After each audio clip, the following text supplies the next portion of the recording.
Howdy, all you delicious people. I'm here to review Sleepwalkers, the Stephen King book that became a film.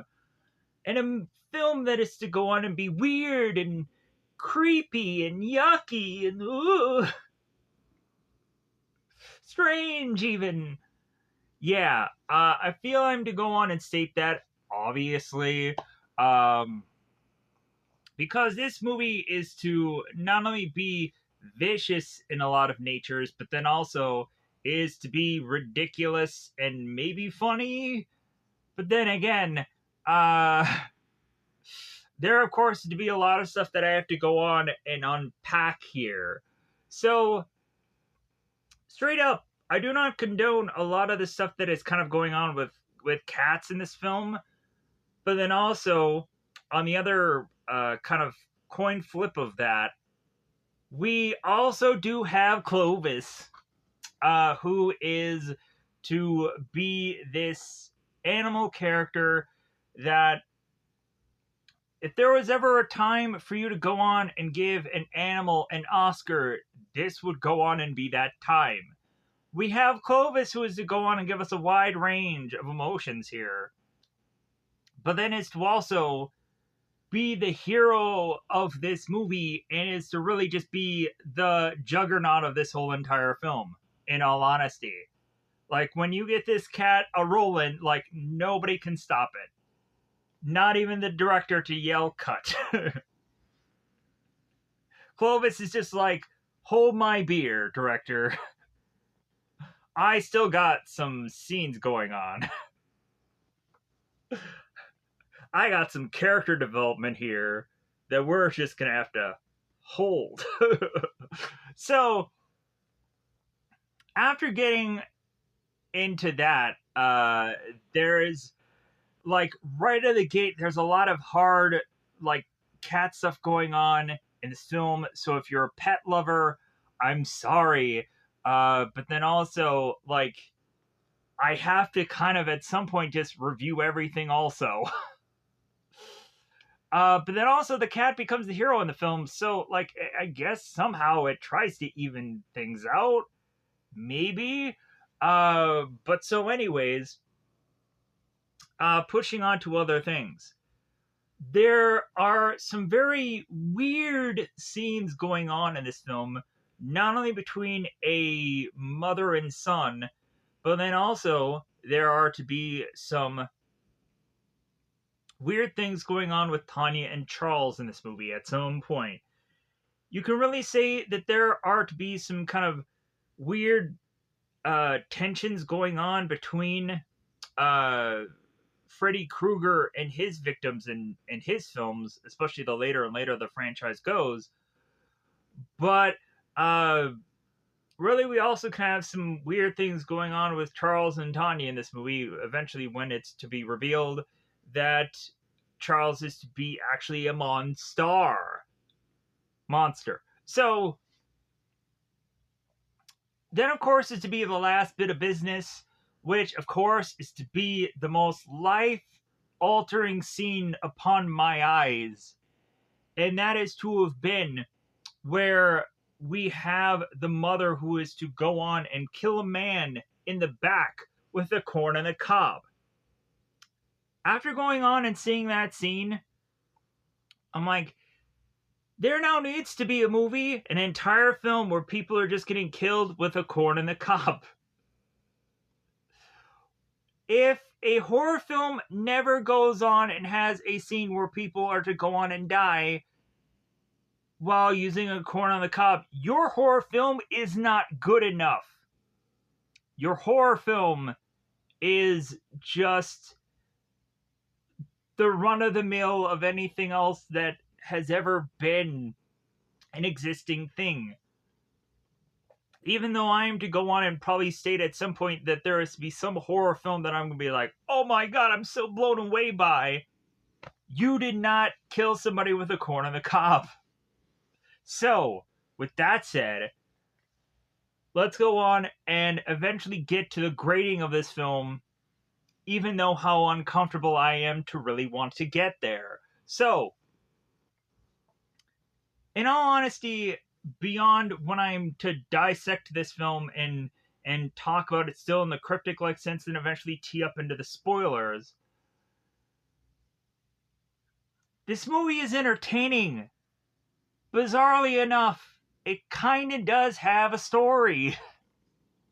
And so that is to go on and really be like something to me. Yeah, like I feel that also people are going to have a wide variety of different opinions upon this movie specifically. And here is my opinion.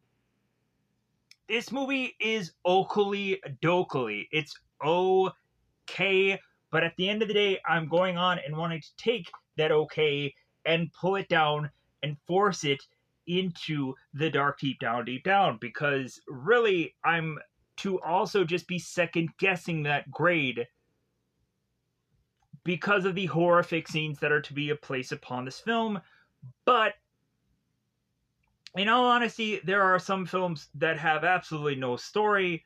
There's been some new releases that have been complete garbage. I've had to really just sit through them and be like, seriously? This is what this movie is? Wow. Like, the just things that people are to go on and put out these days, just as well as also certain people are to also continue to put out reviews of things these days. But hey, I get away with them at the end of the day, so I throw my hands up consistently. But then I also say it's like, man, we had a heck of a ride at some point in this channel, right? Man, that one video just did surprisingly well or better than it really should have been. But so, that's my opinion. Sleepwalkers, oakley dokley. And so let's go on and let's kind of tee up this movie. So we have Tanya who goes on and works at a movie theater, which immediately I popped for because I was like, yeah. I love people that go on and work at a movie theater or a movie store or something along those things, even though certain uh, jobs of that like don't exist anymore. Still, like I always liked those kinds of things. And so Tanya is to work at this movie store, this movie theater, my bad, bumping into a guy named Charles, who she is immediately smitten with. And it seems that everything that this guy is to go on and say is to be right, even though really we have Tanya who is to not even go on and question what the heck is a sleepwalker? And also question why is Mark Hamill so briefly in this movie, as well as Ron Perlman? Shouldn't they be the guys really carrying this movie besides Clovis? But it is what it is. And so Tanya is to be the naive girl who is to just want to roll around in the graveyard with a guy named Charles. And so eventually that comes to a point where we have to realize that Charles is to have a goal of needing to consume Tanya's life force. Somewhat similar to the movie Life Force, where we go on and throughout that entire movie have a girl just kind of walking around without absolutely no clothes on, and she's sucking the life out of bros and foes and everything else in between. And so really when it all comes down to this movie, like for a sleepwalker, it doesn't feel like there's a definitive way to actually kill said thing. Like, we don't obviously know that there's to be like a silver bullet, Lone Ranger style, or a wooden stake to the heart to murder these monsterish beings.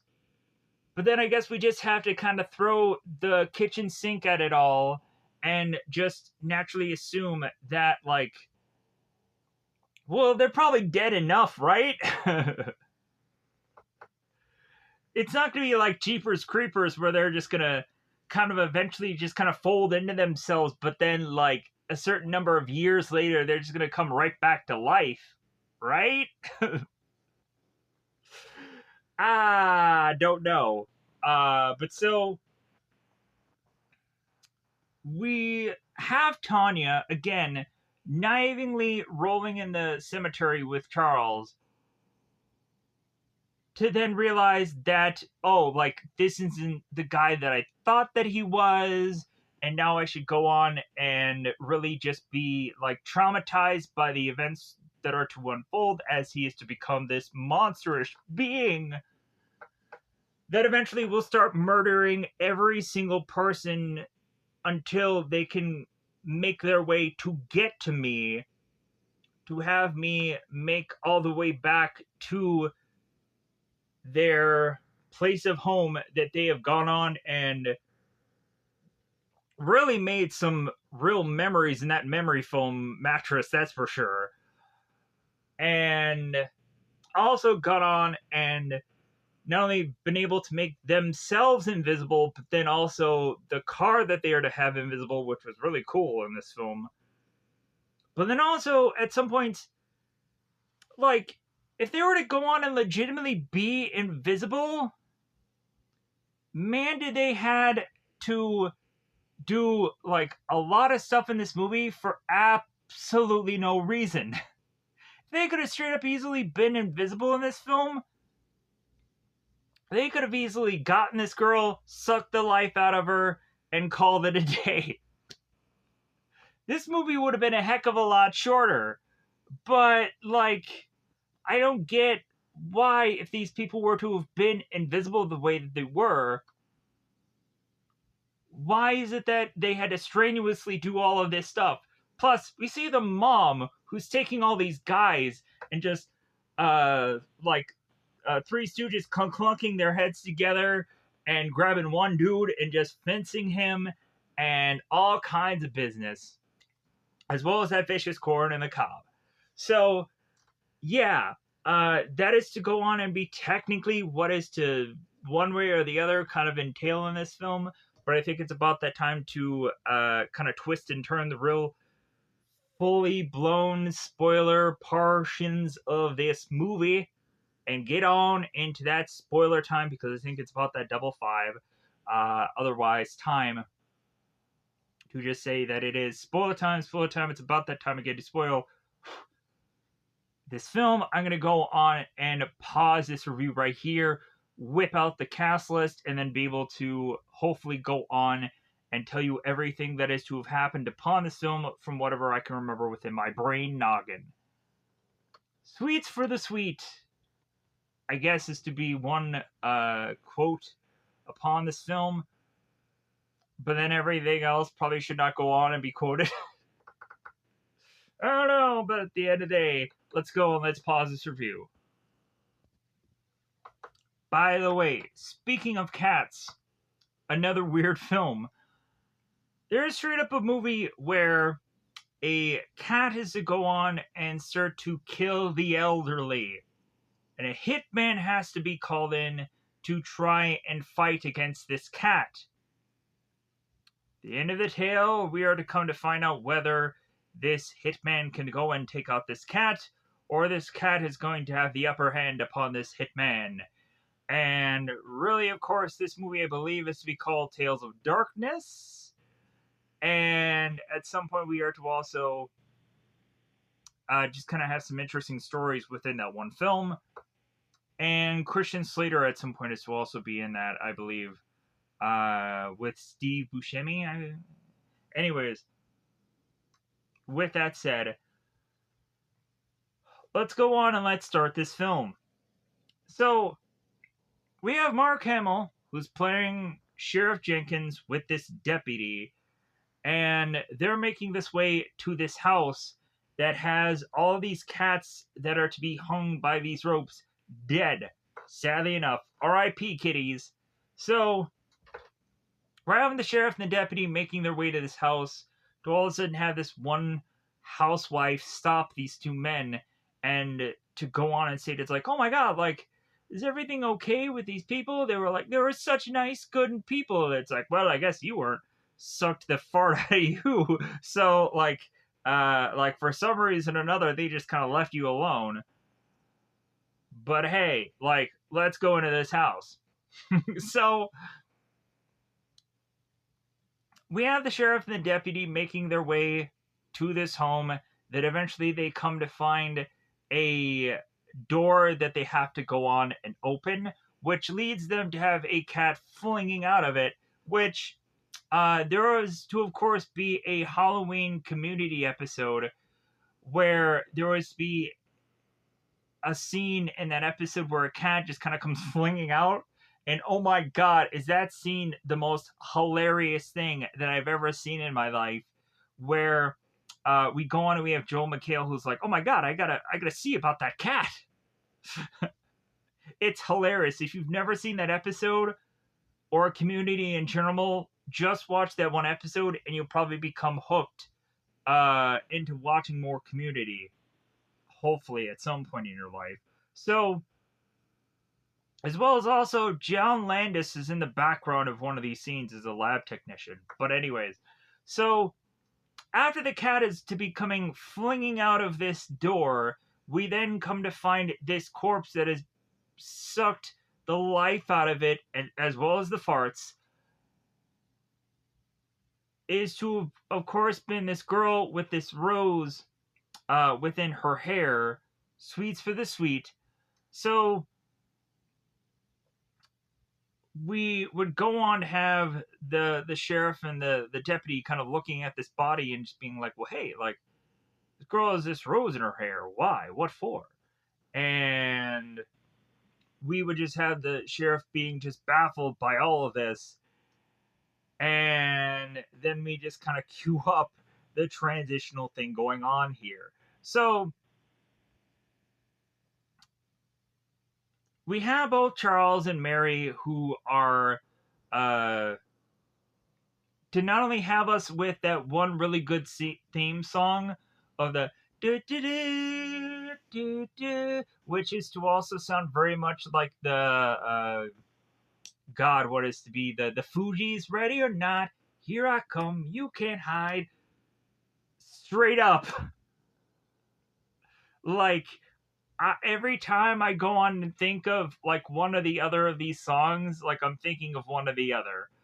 But so we have Charles and Mary who are listening to this song upon Charles looking through this yearbook and knifing this tea into his arm. I'm like, oh my god, Charles. Like, maybe you should be charmed at some point. Charmed.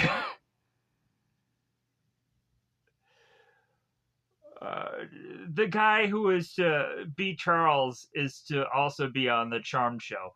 Anyways, moving on. That's a reference that I was throwing out there. So, Charles and Mary are to go on and Mary is to be questioning that Charles seems to be having this new love interest, and Mary might be a little bit jelly, to leading them to make their way into the bedroom after they are to go on and have this dance with one another and have one of their looms? Have one of their rooms, that's English, glow. Much more so than a light is on glow. No, like there is some weird lighting going on within this room for whatever goofy reason. So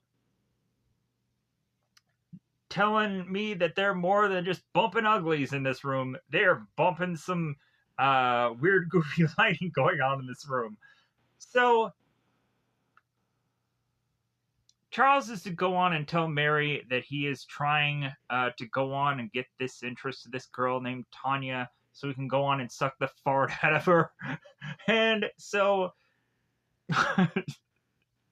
Charles is to make his way to this movie theater because he had gone on and told his mother he was going to do so. And so we have Tanya, who is getting into sweeping up this movie theater place and is getting way too hardcore, way too banging it out with the music that she is to be going on and listening to, which I don't remember what the actual song was. But, anyways, oh, if I didn't say at any point before, the dad in this movie is the Ferris Bueller's Day Off dad.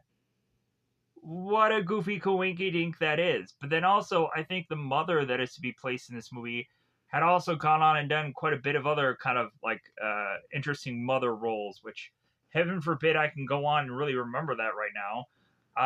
But like, she's gone on and done some pretty good work. So that I can't easily remember. But anyways, so Tanya movie theater is to eventually just be musically banging it out to her music of choice within this Walkman, tailing of the times, and is to make her way into bumping into Charles. And so she, of course, is to smack into this popcorn machine, is to have some popcorn fall upon her bate. And so Tanya is to go on and just being like, oh yeah, like, oh gee golly, this is an awkward moment. And so we, of course, have Charles, who is starting to talk to Tanya and just being like, well, hey, like, uh, say, like, since, like, you are here and I'm here, like, and it seems like neither one of us have a date right now. Like, how about I go on and I pick you up and we kind of just do something after school? And Tanya is telling Charles, like, well, that's all good and great and all, but like, I'm having my dad pick me up from school. And Charles is like, oh, well, like, well, maybe we can just kind of do something later. So Tanya is just be like, oh, just like, oh, okay, well, I guess, yeah, sure, whatever you want, Charles, because I want me some of that. Because we just have to naturally assume that Tanya is to, of course, have uh, virgin like tendencies to want to throw herself upon Charles, because supposedly from the very beginning of this, we have to describe that a sleepwalker is to be a person who is to try and suck the life out of virgin women to eventually go on and survive, it seems. So we have the following school day, and so Charles is to go on and just be reading this thing that he is to have written out about his story, his tale about being a sleepwalker, it seems, and legitimately we are to go on and have this character just kind of outing himself pretty much, and seeing how like risky of a life he is to go on and lead from being this whole kind of sleepwalkerish thing. And so once he's kind of done talking about this paper and eventually goes on to just kind of sit down, we would of course have this teacher, Mr. Follows, and we have Mr. Follows that is to go on and kind of ask the class, like, well, hey, like, how did you feel about this paper? And of course, Tanya is to go on and kind of raise her hand and kind of mention how, like, she kind of feels bad for those characters, and like how like it just seems that everything that Charles is going to say right here and then is all good and right and well. And so we would come to have Mr. Follows, who is asking uh Charles, is like, well, yeah, like, you must have all of easily come up with that story while being in like Ohio, right, Charles? And Charles is just like, yeah, sure, Ohio is where I was from. And so that immediately has Mr. Follows, who is to start to uh, question Charles, and eventually comes to has some accusations come to find out quite later within the tale here. So we come to have Charles, who is to, of course, go on and make his way to Tanya's home, realizing that it seems that Tanya's mother is to be very much interested into, I guess, calligraphy, or to be able to uh, kind of uh, like have these kind of paper uh, shading things of all of these graveyard like things. And so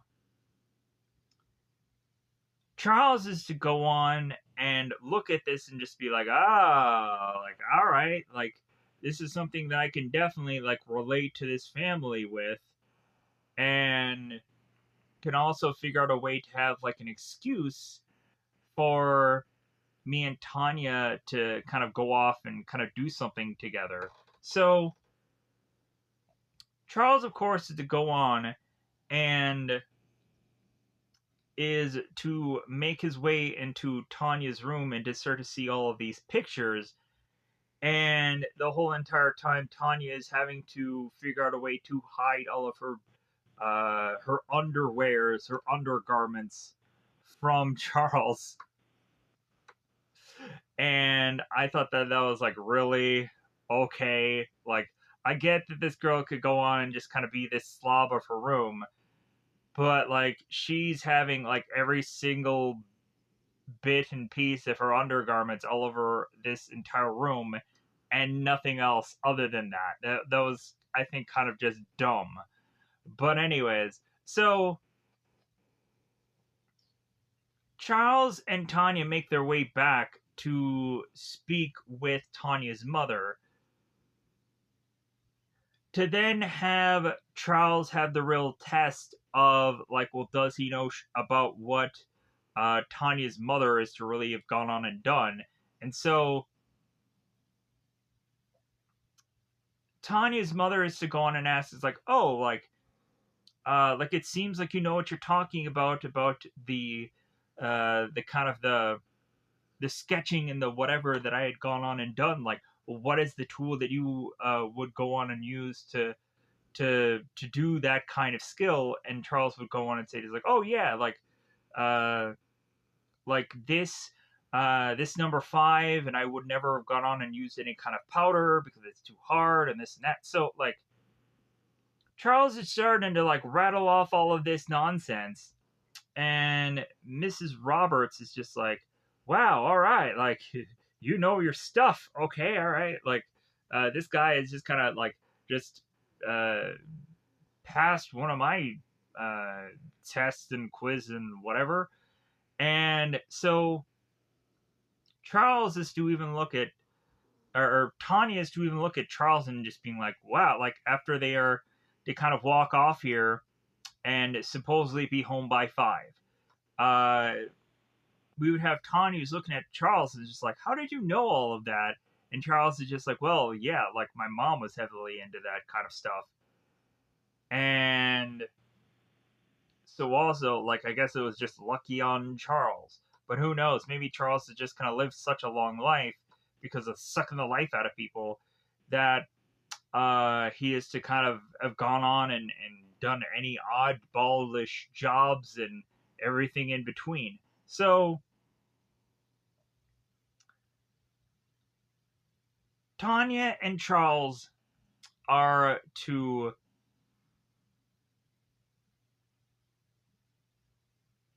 eventually just kind of go out and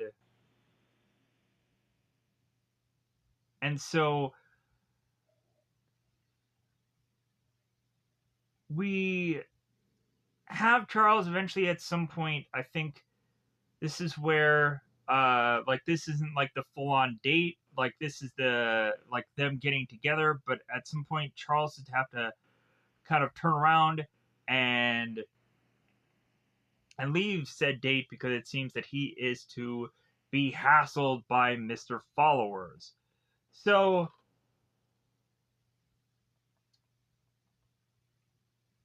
Charles is to go on and to be talking to Mr. Followers, and Mr. Followers is to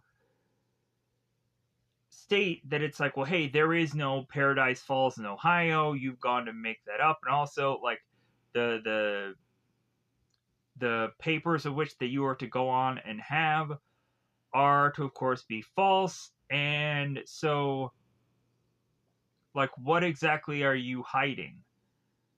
So Charles is going on and consistently trying to get out of this vehicle, but we have followers who is consistently trying to slam the door closed to have Charles at some point get a scar upon his hand from the door slamming. So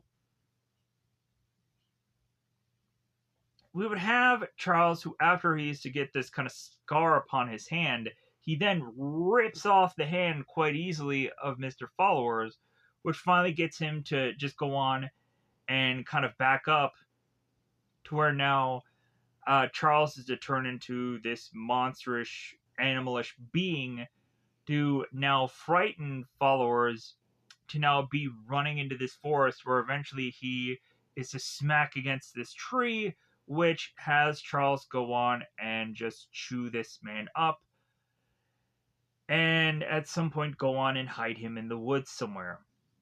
So after that, it seems we then have Charles, who is just kind of driving like a crazed madman, and we then have Andy Simpson, who is to, of course, have the cat Clovis. So Andy, of course, to do the normal police thing with like this guy is really just driving out of control. I gotta pull him over, and the car is just driving faster and faster and faster to where Andy is just having a really tough time completely chasing after it, but then at the same time, he also is to get side by side with the car to try and hope that this car is to like kind of pull over. So Andy is trying to go on and speak with Charles, which of course Charles to give like middle fingers and all kinds of things, just being like, hey man, like there's no way I'm gonna do what you want me to. And plus also like try and catch this car. But so Andy is trying to talk with Charles, and that ends up having also Clovers, who's to kind of just poke the cat's head out of this window. And we then have Charles, who's to kind of just morph his face into having Andy just going like, what the heck was that? But then also we would come to have Charles, who is to further and further just drive much faster than Andy could be able to. And we would come to have Charles, who is to incognito his car as well as himself to make it seem like this car had somehow really just disappeared, but really both the car and Charles are to become invisible. Now having Andy just going like, where could this car be? But Clovers knows because Clovers can go on and see both the car and Charles is just like, well, you Clovers. Get out of here, cat, stop looking at me. So Andy is to look at Clover's just upset uh, look upon its face, and really Andy is to just go on and just kind of be at a loss here. So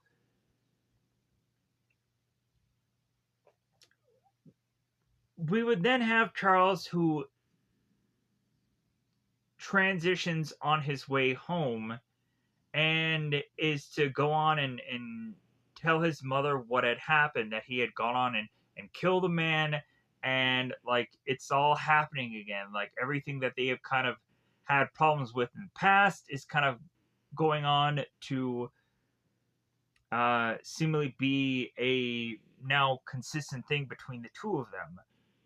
And also, Mary was assuming that Charles was to have gone on already and sucked the life out of Tanya. And Charles is just like, no, no, no, no, like, it'll happen. Like, just give me some time. And Mary is just like, well, I'm getting hungry. I'm getting famished. Like, come on, Charles. Like, you need to get this done. And then also, Mary is starting to question whether or not that Charles is to be much more consumed with Tanya than helping out Mary within getting uh, Tanya's essence or life force, whichever. Somewhat like the movie Life Force. So we have Charles that's like, okay, I'm going to go on a date with this girl. Everything will be done and over with because I feel like we have to go on and just kind of vamoose out of here anyways because like things are just popping off. So Andy goes on to speak with his other officers within this precinct, and he is to go on and mention that like he had gone on and kind of out chased this one guy to realize that he did not go on and have absolutely an actual face. And we go and we have guys like Horace, who is looking at Andy. It's like, well, hey man, like you have some vacation days coming up, man. Like maybe you just have some dirt in your eyes, or like, hey man, like maybe you should get some sleep or something. Like maybe something's really wrong with you. So we have Andy, who's like, well, yeah, like if anything, like I wasn't the only guy that was really upset with this guy. It seems that also Clovis was also very upset about it. So, like, if anything, I feel that if I can't go on and easily identify who this person could be, probably Clovis could do it also. So, and he then walks off, and the guys are just like, man, like, what kind of medication is that guy on? So we then have Charles, who we transition on to, having him go on this date. So Charles goes on with Tanya, and Tanya is to go on and tell her parents that she'll be home by 5 or whatever. And the parents are just uh, like the dad is asking the mom, it's like, well, hey, like how do you think of this guy? And the mom is just like, oh yeah, like it seems like he's like a really good, charming man. And so the dad's like, okay, all right, like I guess I should really give a rip here, because at some point this is going to turn horribly awry. So Charles and Tanya go on this cemetery graveyard date, which I think is to also possibly turn into this like kind of like picnic date also. But so anyways, the two of them are going on to like at first Charles is to just say like, well yeah, like I guess we should go on and kind of do this kind of calligraphy thing. So like we can just kind of like say that we did something here. And Tanya is consistently taking photos of Charles. And we have to just start to obviously realize here that Charles cannot go on and take pictures very well, as well as also when you look at Charles in a mirror, you see monster, you don't see person. So why is it that nobody had ever gone on and spotted Charles as a big, huge rage monster instead of seeing him as who he is. Because at some point you consistently see these like mirror shots and you see them as monsters, not really who they are.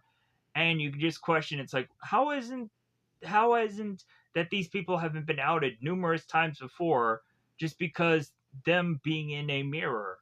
But so moving on. I guess it's also to like have people like be questioned about vampires, also how vampires don't have a reflection, and that never really hugely comes up in any vampire movie that you've ever seen in your life. But so moving on. So Charles, Tanya, uh, tossing it up, rolling around in this graveyard to have Charles and Tanya start to kiss and start to make out. But then it seems that finally Charles is to just be like, well, hey, yeah, I guess I'm going to get what I want out of all this. So that means I'm going to start sucking the life out of this girl. But it's to like start to come off as very much rough play to where Tanya's just like, well, hey, slow down. And Charles is to just be starting to become more of like, well, I'm going to get what I'm going to want out of this. And basically kill Tanya. So Charles starts to suck the life out of Tanya, and Tanya is to be like, well, hey, I couldn't breathe. And the further and further Charles is to be more angry, more upset, more vicious, to the point of him further and further trying to suck the life out of Tanya. Furthermore, we have Andy who is making his way into rounds and going on and spotting the blue car that was to have been before red, because we would have Charles and Tanya make their way to Charles's home and have Tanya speaking with Mary, and Mary is to state that it's like, oh, well, like this red car, like that's my car, and Charles's car is in the shop, but really, like, Charles just needed to change the look of his car to be this other car so he wouldn't be hauled in by the police. So they take supposedly Mary's car, but it's really actually just the same car. So the red car turns blue, and that alerts Andy to just be like, aha, like I see this blue car again. Now I need to go on and investigate to see if the owner of this blue car is within the cemetery. And that leaves Tanya running out of the cemetery, uh, frightened by Charles. So we we come to have Andy, who is to try as much as possible to help Tanya, and so Tanya is to want to try as much as possible to just get the heck out of here, and that leaves Andy just like, well, hey, what the heck is going on? All of a sudden, Charles is to arrive behind Andy with a seemingly pencil-like thing into Andy's ear, and then he falls over. And so Charles makes the shish kebab joke, and so Andy is down but not out. So Andy gets back up, starts firing away at Charles. That of course does nothing. And the only saving grace here is to really just be Clovis, who gets in on the action and is to start to be clawing away at Charles, which is to be seemingly Tanya's only saving grace here. So Charles is to go on and get very beaten up here, and is to make his way back home with Mary, to have Mary kind of lick the wounds, metaphorically, of Charles, and is to try to be using all these ointments and all these things to heal up Charles. But Charles is very much worried that he is going to die here, and anything that Mary is to just kind of try is not exactly making Charles better. So we have Tanya, who is going on and speaking to the officers, who are to, of course, be alive, because Andy is to, of course, wind up dead, killed by Charles. So we have the officers, and Tanya is to mention that she had taken pictures of Charles. So, like, the detectives are just like, well, yeah, like, we got to definitely make this a priority to get the picture of this guy ASAP. And we have one of the men taking a photo, or one of the technicians taking a photo of Tanya's bruises, because it's mandatory. So Tanya makes her way home to go into the bath to just kind of wash herself, and is to stay far too long, probably in the tub, getting way too pruny and whatever. But her parents are just be like, well, hey, we gotta just, like, she's gone through a lot. Like, just kind of let her soak up in there, and just let her be. So we have the officers here that are kind of waiting uh, to kind of see what happens, and are protecting Tanya here. And so we would then go on to have Charles and Mary that are at their home, and we have some kind of policemen that are to make their way to Mary and Charles's home. So Mary is to tell Charles that she is going to try and dim them, so that way not only the car but they themselves cannot be seen. But these policemen make their way seemingly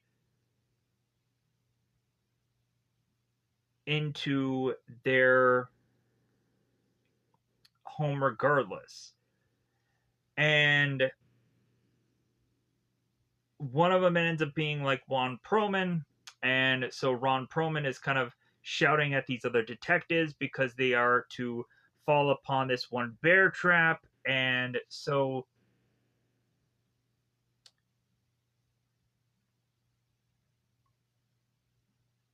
at one point we have the officers leave, but then Mary is to want to go on and retrieve Tanya to get her back to her son.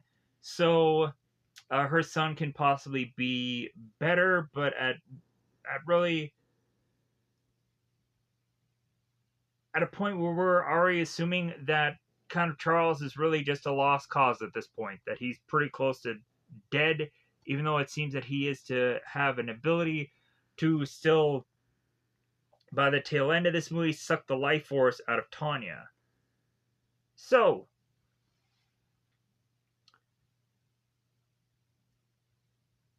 the officers leave to make their way back to Tanya, but then we still have Mary, who is to kind of clunk the heads of two officers and are to take their vehicle to drive to Tanya's home, because Mary's going to go on and start busting heads beyond what she had already gone on and done. So we would have Horace, who is to be this officer that is getting fed by Mrs. Robertson, or Mrs. I'm not quite sure the phraseology here, but so we'd have Robertson making all this food, and we have the dad going on and talking to Tanya. It's like, well, hey, uh, like, I love you, kiddo, and she says it back, and it's this nice little tender moment, which all gets ruined by Mary busting into this place and starting to kill some folks. And so we would have at first Mary, who is to kind of come uh, with this, with this vase of flowers, and really she's met by the father, who is like, oh, okay, well, I'll handle this.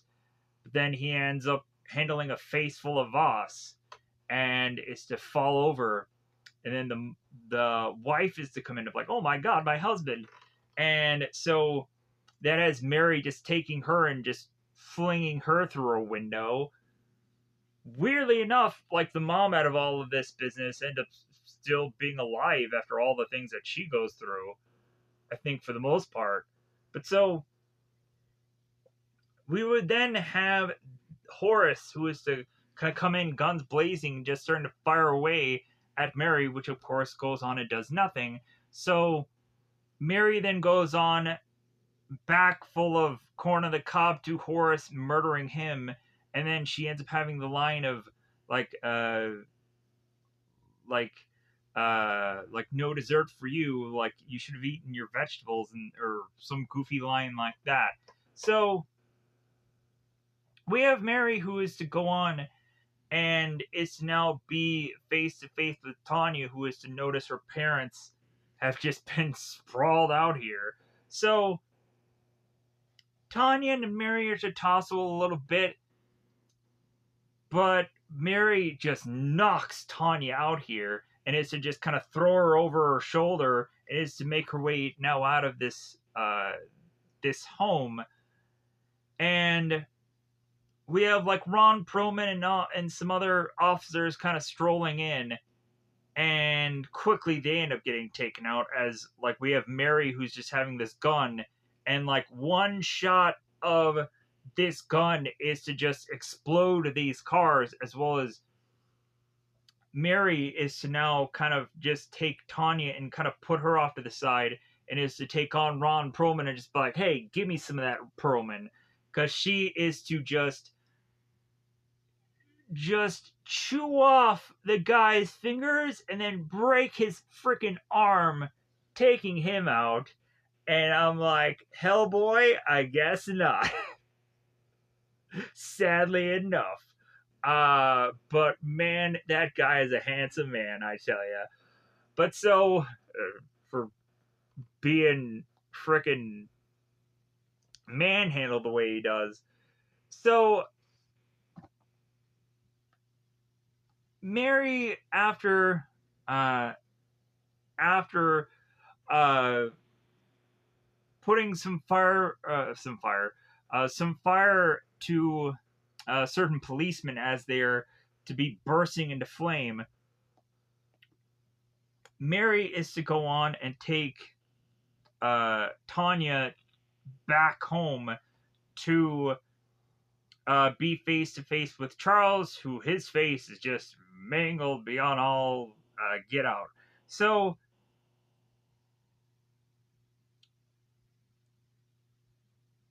Mary is to go on and force. I'm trying to figure out who the actual guy here, who is to have been the last kind of cop that is to have tried to save Tanya here, but he ends up getting freaking killed like everybody else does. Can't figure it out. Oh, anyways, so moving on. So Mary is to force Tanya to dance with Charles, and so Mary is to go on and tell Tanya that she is to be forced to lead this whole dance, and so we have Tanya, who is with Charles, just now dancing, and she's trying to get away from him.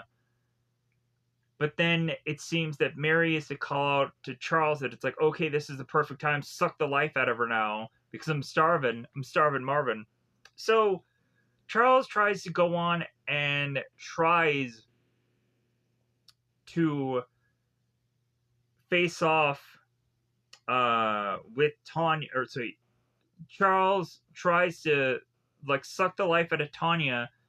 But then Tanya eventually is like, okay, well, I'm gonna go on and I'm gonna just poke the eyes out of this guy and finish him off, while also the cop is to come in and make his way into having the shotgun and starts blasting away against these monsters. And Mary is just like, dude, like, are you serious? And the cop is just like, oh, like, my bad. So the cop ends up grabbing Tanya, and it's like, we gotta get the F out of here. Like, me just coming in with this shotgun clearly wasn't good enough. So, like, we gotta book it. So, the sheriff and Tanya are running for their lives, and they get to the car, and so Tanya makes it to the car, but then Mary at this point is a transition into the monster where she goes and grabs the cop, hoists him over uh, her head, and then slams him onto this fence, killing him, obviously.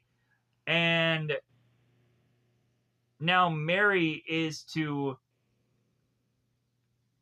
of course, go on and desperately be crashing through this window to try and get to Tanya, as to also have at some point have us realize that um, that the cats are going on and starting to get closer and closer to Mary slash Sleepwalker. So the cats are coming in trying to save Tanya. They start to cut into the Sleepwalker, and the Sleepwalker starts to burst into flame. And now we have Tanya, who is very upset, or well, she's obviously upset regardless. But we have Mary, who is to now be on fire, and she's to kind of just slather herself onto this hood of this car to face this windshield of Tanya, and it's like, you took my only child from me, you took everything from me. So Tanya is to be kind of just sliding off this car, burning, dying, whichever.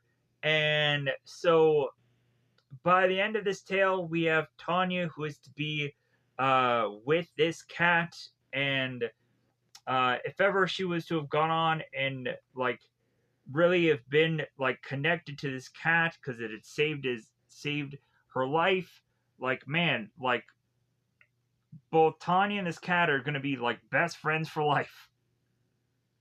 Clearly. But that is to, of course, be the way of how this movie is to finish up.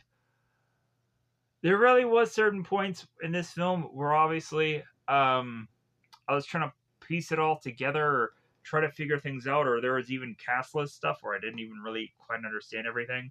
Um, but other than that, I tried my best for this one. But other than that, I think it's about that time to just get out of here, because this movie was only an hour and a half, and at least I'm not getting it fairly closer to the hour marker, so at least that's some kind of good, right? So let me know in the comments below how you felt about this movie and whatever what have you. So I'm going to get the heck out of here so I can possibly either go on and get some sleep, or maybe try and crank out another review. But every time to also go on and say that, that just never happens.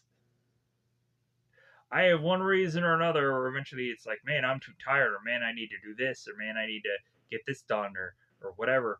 I eventually will hope to be able at some point to start cranking out more reviews, and hopefully just try and be regular at some point. But like, really, I'm just happy enough that I was able to just kind of do any kind of videos. So that's it. I'm gonna get out of here. Goodbye, everybody.